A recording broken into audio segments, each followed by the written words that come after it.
Good morning plus one class. बेटे last हमने किया था मेंडलीव का तो नहीं किया था, न्यूलैंड लॉ ऑफ ऑक्टेव किया था और डोबरनियर का ट्रायड सिस्टम जो है हमने कर लिया था।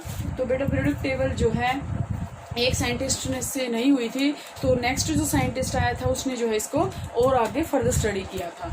तो यहाँ से बेटे मेंडलीव पीरियोडिक टेबल, मेंडलीव ने जो है न्यूलैंड लॉ ऑफ ऑक्टेव जब तक आया ओनली 63 एलिमेंट्स नोन थे।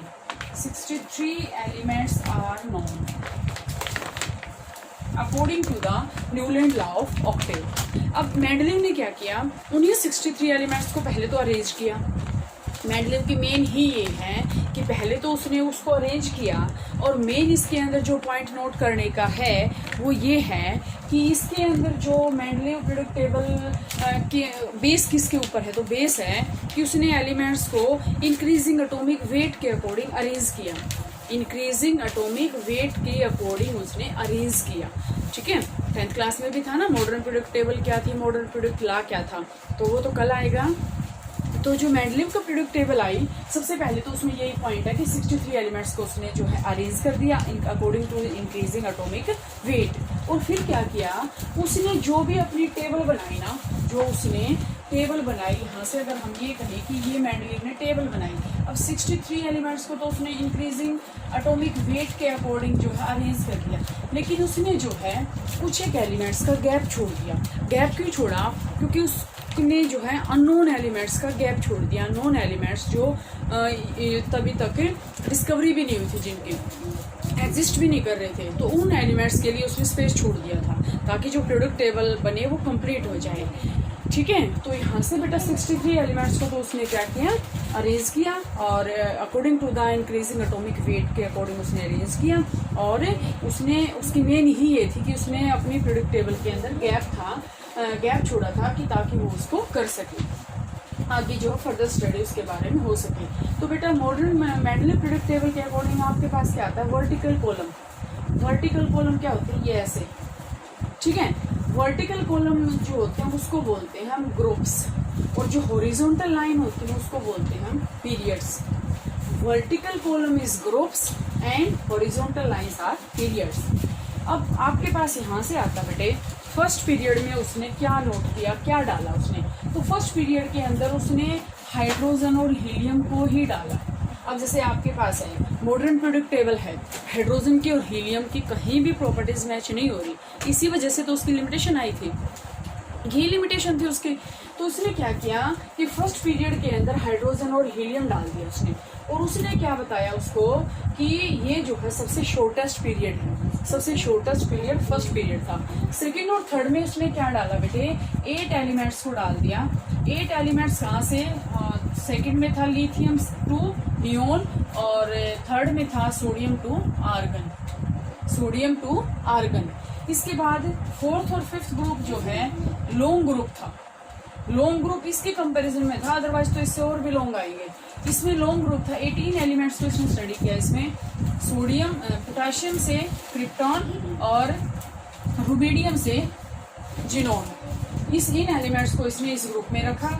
इसके बाद सिक्स्थ ग्रुप आया जिसके अंदर 32 एलिमेंट्स को इसने रखा, ये उससे भी लॉन्ग पीरियड है। उसने इसके अंदर 32 जो है एलिमेंट्स को रखा, और ये क्या था, सीजियम से रेडॉन तक, caesium to radon, caesium to radon, और वो किस में रखा, सिक्स्थ ग्रुप में। इसके बाद आया बेटे 7th ग्रुप। तो 7th ग्रुप में उसने उसका नाम ही दे दिया इनकम्प्लीट पीरियड। 7th पीरियड जो आपके पास आया वो आया इनकम्प्लीट पीरियड। इनकम्प्लीट पीरियड क्यों रखा, क्योंकि इसी में उसने जो है गैप छोड़ा था, जो मैंने बताया था ना स्टार्टिंग में कि उसने जो है गैप अपनी पीरियोडिक टेबल के अंदर बनाया था, तो वो यहाँ से उसने गैप भी बनाया था। 87 से 92 तो उसने जो है नेचुरली अकरिंग ले लिए, 87 to 92 वो तो उसने नेचुरली अकरिंग ले लिए। इसका मतलब क्या है, यहाँ से पॉइंट बिल्कुल क्लियर है, क्योंकि स्टार्टिंग में हमने क्या बताया था कि 63 एलिमेंट्स को इसने स्टडी किया है। 63 के बाद हम 87 पे पहुंच चुके थे। इसका मतलब क्या है, उसने नई एलिमेंट्स की भी डिस्कवरी को किया था। तो 87 से 92 जो एलिमेंट्स थे ना, जो 7th पीरियड में थे, वो नेचुरली अकरिंग थे। और 93 से आगे जो जितने भी एलिमेंट्स थे वो उसने बोला ट्रांस यूरेनिक एलिमेंट्स, जो यूरेनियम की तरह बिहेव करेंगे, इसलिए उसने उसको क्या बोला, ट्रांस यूरेनिक एलिमेंट्स।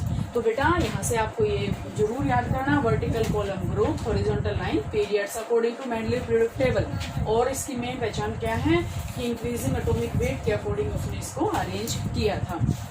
और क्या है कि first period, second and third, shortest period जो फर्स्ट पीरियड है, सेकेंड और third, fourth and fifth, sixth और सेवन्थ। और इसमें देखो अभी तक हमने बताया कि पीरियड जो होते हैं 8 पीरियड हैं, लेकिन इसने तो 7 की स्टडी की, ठीक है। तो अब इसकी जो है लिमिटेशन आएंगे कि इसकी लिमिटेशन क्या है। सबसे पहले बेटे इसकी लिमिटेशन यही है कि इसने हाइड्रोजन को कोई भी स्ट्रेस नहीं दिया। अब अगर मैंने स्टार्टिंग में ही आपको बताया था कि हाइड्रोजन और हीलियम की कोई भी प्रॉपर्टीज आपस में मैच नहीं करी, मतलब ये क्या मिसमैच है। हाइड्रोजन और हीलियम मीन्स हाइड्रोजन का इसमें प्रॉपर प्लेस नहीं बताया। सेकंड क्या है, इसने कहीं भी जिक्र नहीं किया कि इसका आइसोटॉप्स का, इसने कहीं भी मतलब बताया ही नहीं कि what is the place of the isotope. देखो पोजीशन ऑफ हाइड्रोजन नहीं बताया इसने, position of hydrogen not determined, ठीक है। पोजीशन ऑफ आइसोटॉप, आइसोटॉप्स क्या होते हैं, which have same atomic number but different atomic mass, ये भी नहीं बताया इसने, ठीक है। और इसने क्या नहीं बताया, इसने नहीं बताया कि पीरियोडिसिटी किसके कारण हो रही है। इसने तो सिर्फ बता दिया कि इंक्रीजिंग एटॉमिक वेट के अकॉर्डिंग एलिमेंट्स को अरेंज कर दिया, लेकिन इसने ये नहीं बताया कि जो पीरियोडिसिटी है वो किसके कारण हो रही है। तो काज ऑफ पीरियोडिसिटी इसने नहीं बताया,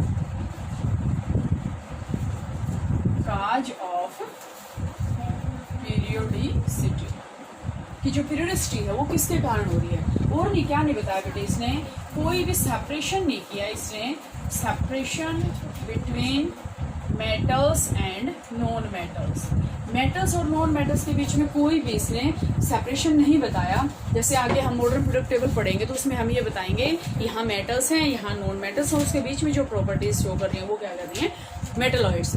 तो मेंडलीव जब तक स्टडी की तो तब तक आपके पास ये नहीं थी कि ये मेटल्स हैं और ये नॉन मेटल्स हैं, इनकी प्रॉपर्टीज हम अलग अलग स्टडी करेंगे। और क्या नहीं बताया बेटे, अब आगे जब आप पढ़ेंगे तो लेंथेनॉइड्स, लेंथेनम की तरह लेंथेनॉइड्स एंड एक्टिनॉइड्स, इसके बारे में इसने कोई स्टडी नहीं की, ना लेंथेनॉइड्स बताए ना ही एक्टिनॉइड्स बताए।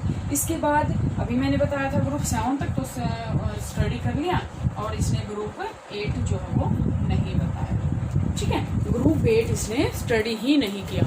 तो ये आपके पास क्या थे बेटे, मेंडलीव पीरियोडिक टेबल, और मतलब सारा ही इसमें कंफ्यूजन है, ठीक है, सारा का सारा इसमें कंफ्यूजन है। ग्रुप पीरियड के बारे में अभी कोई कंफर्मेशन नहीं है। इसके अकॉर्डिंग आगे जो कंफर्मेशन आएगी वो किसके अकॉर्डिंग आएगी, मॉडर्न पीरियोडिक टेबल, तो वो जो है हम कल करेंगे।